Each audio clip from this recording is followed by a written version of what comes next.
ay gustong sumabay.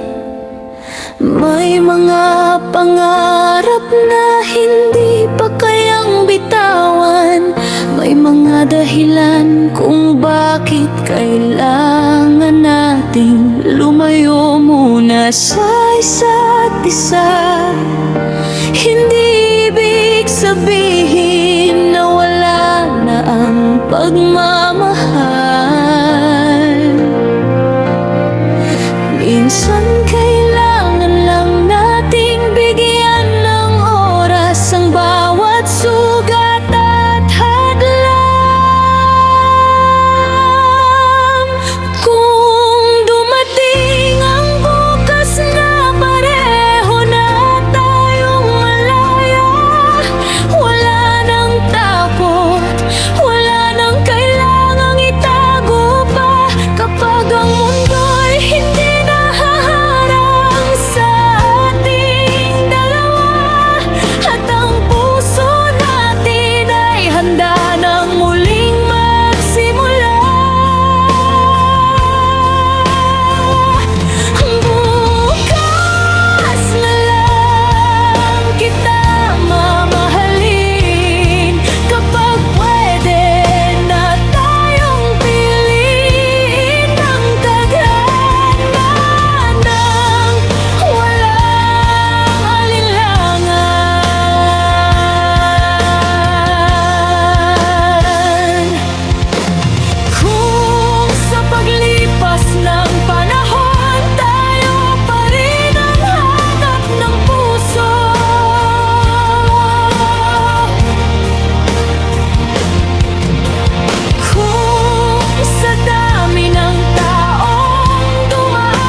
ng buhay, sana sa tamang panahon muli